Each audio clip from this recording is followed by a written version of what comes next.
All right, so here's a translation analysis of Virgil Aeneid, Book 2, lines 386 through 401. Atque hic seques exultans animisque coroibus. O socii qua prima inquit fortuna salutis manstrat iter, quo quostendit se dextra sequamur. Multemus Clepeos, denam quinsignia nobis aptemus. All right, so, and here, atque hic, rejoicing with the success and with courage, Charybdis said, O friends, where first fortune shows the path of safety, and also her right arm shows herself, let us follow, let us exchange the shields, and let us equip the insignia, right, the marks of the Greeks, right? So this is Charybdis being like, hey guys, like, we just defeated this group. Don't you think that this is a sign from fortune that we should continue doing this kind of thing? Let's like keep going through, and we got the jump on him because he thought we might be Greeks, so why don't we dress as Greeks, right? And so his idea is to exchange the three different things. So he says, let us change, let us follow, let us change, and let us put on the things. So to me, this is three things that he is telling them that they should do. It seems like a tricolon. The first one is one word, the next one is two words, and the last one, dadaumque insignia nobis aptemus, is four words. So that would be a tricolon crescens, right? It's growing to show the links to which the Trojans are going to go to try to defeat the Greeks. Dolus an virtus, quis in hoste requirat, right? A trick or virtue, who would look for something like that in hoste, in an enemy? I added something like that, but I think it's kind of implied that who would look for one of those things in an enemy, who would require an enemy to have honor on the battlefield. Arma dabunt ipsi, they themselves will arm us, will give us arms, right? Arma dabunt ipsi. So ipsi is referring to the Greeks. And again, denaum means of the Greeks, by the way of referring to them, the Danaans. Sigfatus dende comantem androgei galleam clepeique insignia, clepei quinsigne decorum induator. Laterique quargavi. Sorry, I will pronounce it correctly eventually. Lateri quargiva comodat insem. So when you're doing the scansion, make sure you hit the elision at the beginning of that and the end of it, right? Into also elides. All right, so having spoken thusly, as I said all that stuff before, then he induator, he puts on. This is like that middle passive because he's putting on himself.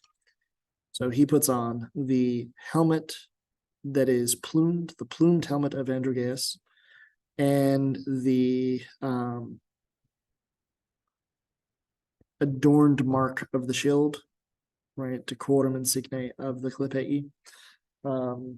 The honorable mark of the shield, something like that. Let's see, what is decorum? All right. Ornamental mark of the shield. Yeah, I think that's what I go with. And he accommodat, right? He equips, he puts it on, he fits the Greek sword, the argivum insem lateri, to his side. Right.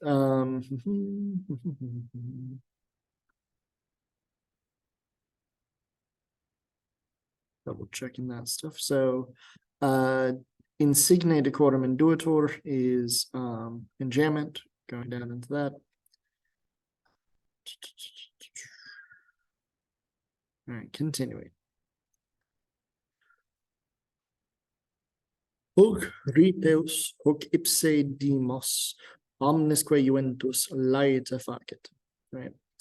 So Rippeus, Demos himself, or Demos too, and omnis juventus, all the young men, and every young man, laeta facit, does this happily.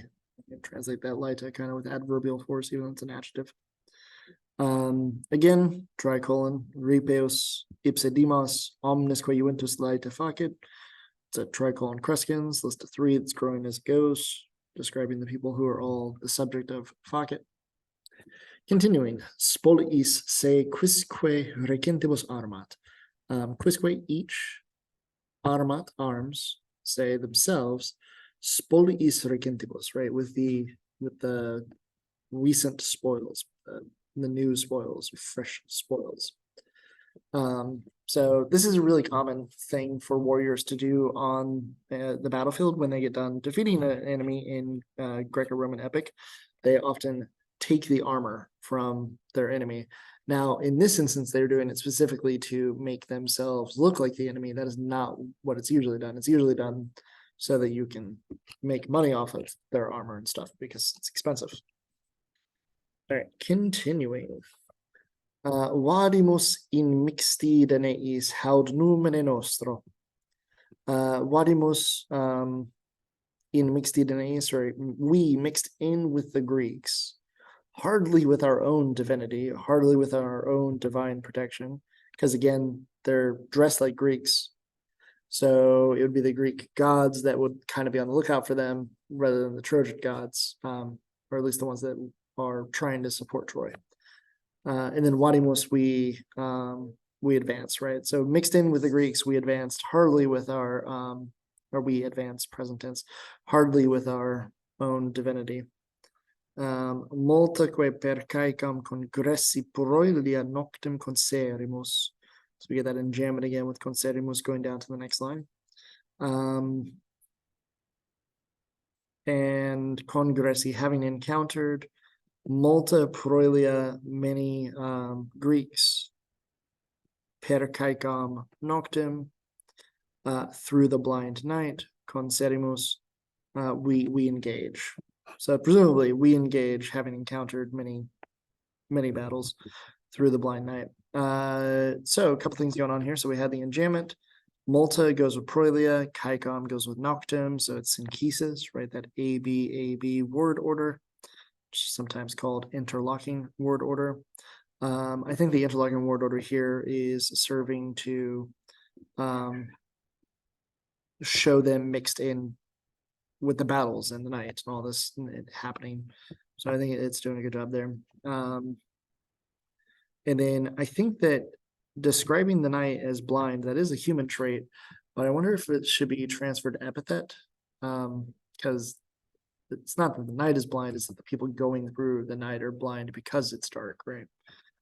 So I'm not sure about that, whether I'd say it's personification or transferred epithet. All right. Multos de neum dimittimus orco, right? We send many of the Greeks, orco, to Orcus, to the underworld, by metonymy. Orcus is a deity in the underworld. It's a way of referring to it by associating it with the thing it's closely associated with. All right, continuing. Defugiunt alii ad navis et litora corso, fida petunt. So again, in that enjambment. Some flee to the ships and the trustworthy shores in a run. They head for. And they head for the trustworthy shores in a run. In my opinion, that's probably Hysteron Proteron, because they have to head to the shores to get to the ships. So they don't run to the ships and then head for the shores. They're heading for the shores and then going to the ships. So it's the last thing being put first. So it's that Hysteron Proteron, which could be serving to show the confusion of the Greeks in the situation, or just how scared they are. Pars ingentem formidine turpi scandunt rossus equet nota conduntur in alvo. Part, again, presumably of them, climb back into the huge horse, ingentem equum, with turpi formidine, with foul fear, with disgraceful fear. And they conduntur, and they are hidden, nota in alvo, in the familiar belly. Because again, these are the Greeks that came out of the Trojan horse. Now they're climbing back into it, try to hide from the Trojans who were going after them. So I think I hit on most of the things in there that I think I should. If I didn't mention it, so Deneum was Greek, Argium, another word that means Greek. Argium, like from Argos, Danaos from the old Greek king, I believe. But you should look it up to double check me on that one. When you're scanning the line with ripeus, hoc ripeus, hoc ipse dimas, when it says that ripeus is disyllabic down here, that means that it's 1-2 syllables. So that EU is a diphthong. All right, I think that's everything. So I will end there. Voila.